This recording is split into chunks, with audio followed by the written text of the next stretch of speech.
Thank you, Mr. Chair. I'm both humbled and honored to be able to present today from a small village in northern Saskatchewan. I'd like to extend my thank you to our MP, Gary Vidal, for the invite to present today.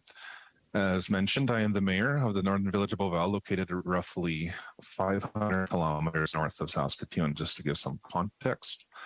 We are at the center of two major highway arteries, Highway 155 and Highway 165, which makes us a centralized location for Northwest Saskatchewan.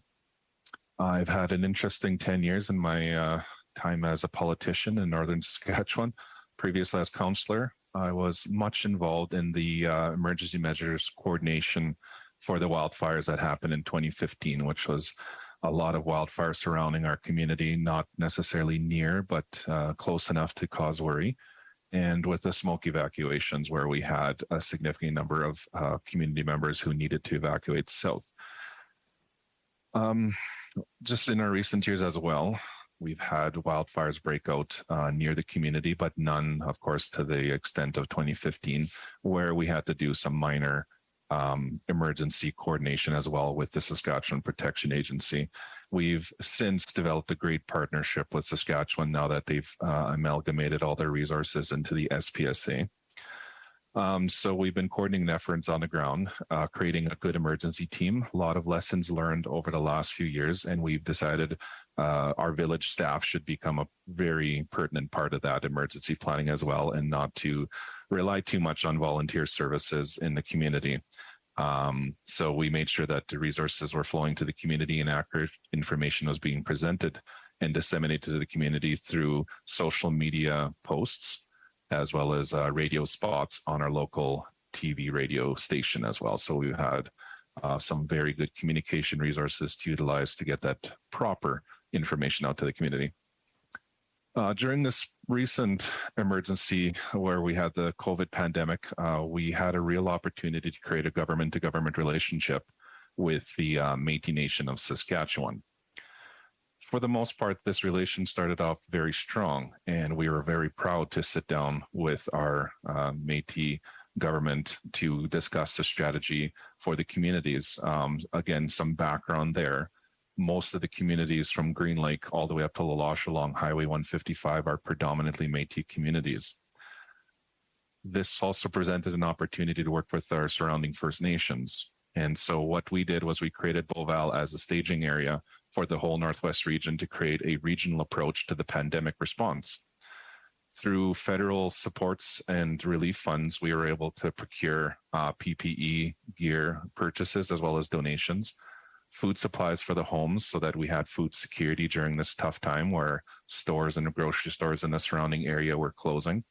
And we also were to be able to procure rental RVs that were deployed when isolation events occurred.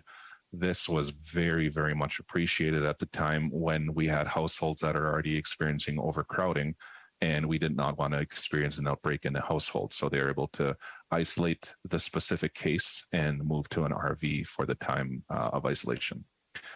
The partnership, for the most part, was working quite fine, obviously, until the months had passed, and then unfortunately, politics tends to get in the way of sometimes great ideas. And it appeared that agencies wanted to be the hero of the day and claim credit when it came to news media time. This, of course, was not our intent at the time. And it didn't become an issue until a later part in the pandemic when requests for resources and the sharing of resources became unheard. And this became a concern for our community.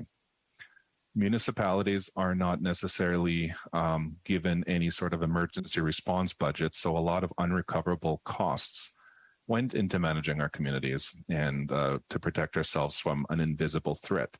As you all know, this is not a wildfire situation where we can see and assess the threat. So we've had to create some very impromptu responses, such as creating blockades, where we've had to close other entrances and exits from the community and sort of funnel everybody through one exit and entrance. So they had to kind of be screened coming in and out of their communities. We were not the only community to do this, as this happened as well as in Isle Cross, Saskatchewan, Buffalo Narrows, Saskatchewan, and also La Loche, Saskatchewan.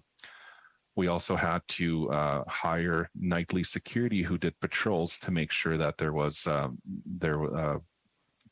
individual households were following the laws that were, the emergency measures laws that were created by the province for families to stay within their own bubble and no mixing between households to curb the pandemic. So we had to create that nightly security that would create logs that would come to mayor and council in the morning and would sometimes warrant a visit from one of our community leaders or the RCMP themselves to remind households and educate them that we are in the midst of a pandemic and rules need to be followed. The introduction of the CERB money also did make matters a little bit worse, especially in a community that's also already struggling with addictions. So this money, which was well intended, obviously for those suffering job displacement or loss, was being abused by so many individuals who were already on some sort of social assistance program that would further cause, incidences for our community and breaches of the pandemic orders. Your Worship, Mr. Daigneault, I'll have to ask you to wrap up at this point so we can get on with the questions. You bet. So one thing was we wanted to ensure that there's a regional approach to this as the community is banded together at the beginning of this pandemic. I really would like to see some sort of federal response to bring all First Nations, Métis communities, Métis governments, and municipalities together, as we do believe in the Northwest here we have the ability to create a very strong regional emergency response team, and we have the resources and people to work with the existing Saskatchewan Protection Agency as well. So I'd like to thank you for the opportunity to present this and give you a ground level idea of how we responded.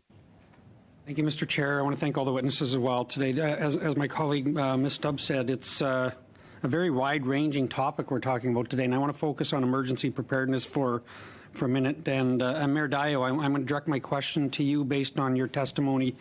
You talked about some of the jurisdictional issues. You talked about the Métis Nation and the First Nations and the municipalities in that region of Northwest Saskatchewan coming together specifically around the pandemic, and your closing comments when you had to end.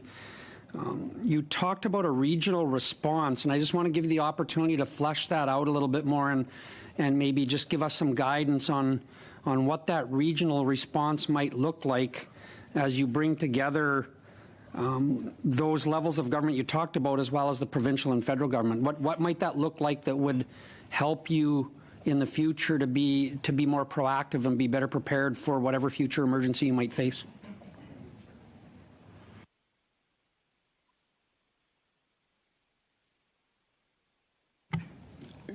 Go ahead, Mayor Daigneault.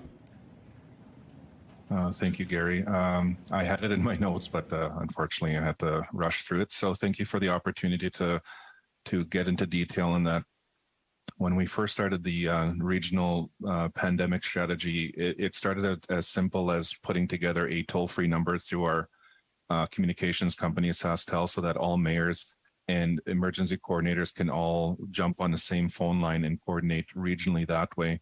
It since obviously grew to something much larger, such as the sharing of resources, using Beauval as a staging ground for all PPE, RVs, etc., to be disseminated from here and deployed.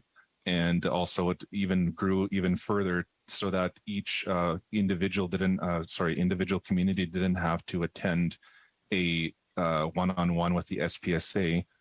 We created an ad hoc regional EOC with a coordinator, which was also hailed from Beauval, who served as our go-to centralized person to get all of the resources together, including the medical health officer for our region, the director of the Saskatchewan Protection Agency, get them all into the same Zoom call and share that information so that everybody left with the same message at the end of every day that the call was done, that we all went away with the same message to take back to our community, the same strategies that we offered back to the agencies to take to the government and the province and also the federal governments as resources were coming in. Like you said, there's a lot of moving parts and there's a lot of resources that each government can offer. And we wanted to make sure that us as the boots on the ground, we're giving them directly those suggestions so that we can work together. as a region, all our communities have a kinship, and we capitalized on that. And it's just expanding that concept and coming up with an actual legal plan, because as you all know, there's an Emergency Preparedness Act for the province, and it's just bridging the gap between federal jurisdictions such as First Nations and the Métis governments and the municipalities of the province that needs to be put pen to paper. Thank you. And I'm going to drill a little bit there, Mayor.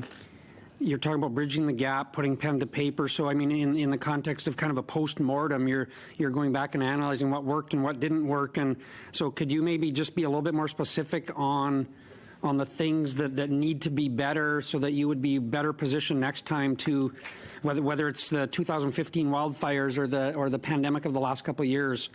What very specific recommendations would you suggest for kind of that regional group that should be, as you said, put pen to paper to learn what we can? Definitely. Thanks, Gary. We would definitely need to come up with that framework as to what it looks like so that all levels of government can make those suggestions. Obviously, what we're giving up when it comes to the emergency measures is our authority to the committee. And with that means, what is that? What exactly are the devil in the details there? What does that mean? What authority would the regional emergency coordination team have? And then where would us as the mayor and councils and chief and councils also step in? So a lot of those little details need to be hammered out in order for us to all feel comfortable at the table as to what authorities the regional EOC would have and what authorities we would retain. And obviously financial reserves, what are we committing into this regional EOC? And then obviously the frameworks around responses. What do we have in our backyards in terms of resources, and what are we lacking? I mean, we need to really get into that level of detail in order to make this work.